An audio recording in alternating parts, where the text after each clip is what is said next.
Hello students, आपका स्वागत है मेरे channel thrill education by Hrithik Sharma. तो देखो स्टूडेंट, मैंने लास्ट टाइम आपको टेंसेस के बारे में बताया था। मैंने आपसे बोला था लास्ट वीडियो में मैं आपको टेंसेस सिखाऊंगा, लेकिन उससे पहले कुछ बेसिक्स हैं जिनका जानना बहुत ज़रूरी है। उनके बिना हम टेंसेस में इन्वॉल्व नहीं हो सकते हैं। तो जैसे कि सबसे पहला हमारा आता है सिंगुलर। तो देखो नाम से ही समझ में आता है सिंगुलर यानी कि सिंगल।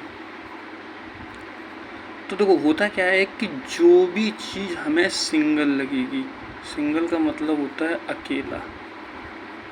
हमें अगर सिंगुलर मतलब अकेला लग रहा है सब्जेक्ट, और देखो सिंगुलर या प्लूरल ये दोनों चीज़ें, ये दोनों हैं क्या, ये सब्जेक्ट की बात हो रही है।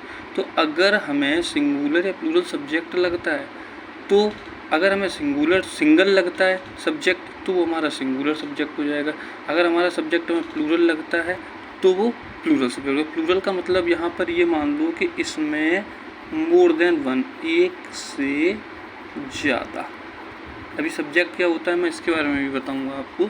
तो देखो अभी पहले सब्जेक्ट समझ लेते हैं। सब्जेक्ट का हिंदी मतलब होता है कर्ता। मतलब कि कोई सेंटेंस है, उसमें किसके बारे में बात हो रही है, वो जो काम कर रहा है वो कौन कर रहा है। तो जिसके बारे में बात हो रही होगी वही हमारा सब्जेक्ट हो जाएगा। फॉर एग्जांपल जैसे कि हम कहते हैं कि वह घर जा रहा है, तो यहाँ पर हम कहते हैं कि ये बताओ कि इसमें किसके बारे में बात हो रही है, कौन घर जा रहा है। तो यहाँ पर आप जवाब देंगे वह यानी कि किसी एक इंसान की बात हो रही होगी, क्योंकि बहुत सारे होंगे तो हम वह नहीं, हम वे शब्द का यूज करेंगे। तो यहाँ पर जो हमारा वह हो गया, ये हमारा क्या हो गया, ये हमारा सब्जेक्ट बन के आ गया, यानी कि कर्ता बन के आ गया। मतलब सब्जेक्ट हमारा क्या है, कर्ता।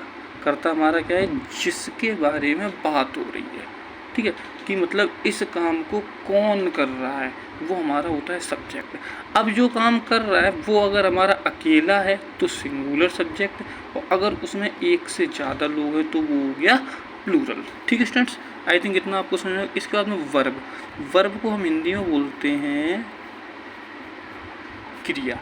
मतलब कि सेंटेंस में काम क्या हो रहा है। इसमें देखो ये घर जा रहा है, जाना, यानी कि ये हमारा क्या हो गया, ये हमारी हो गई वर्ब, क्रिया। मतलब कि क्या काम हो रहा है, क्या एक्शन हो रहा है, वो हमारा वर्ब होता है। इसके बाद में लास्ट में आता है ऑब्जेक्ट। ऑब्जेक्ट को हम बोलते हैं कर्म। मतलब कि जो भी सेंटेंस में बचा हुआ है, जैसे घर, तो ये सब हमारा क्या हो गया, ये सब हमारा हो गया ऑब्जेक्ट। ये कुछ इतनी बेसिक्स चीज़ें थी जो आपको सेंटेंस में पता होना बहुत ज़रूरी है। नेक्स्ट वीडियो में हम प्रेजेंट इंडेफिनिट टेंसेस की बात करेंगे। Okay students.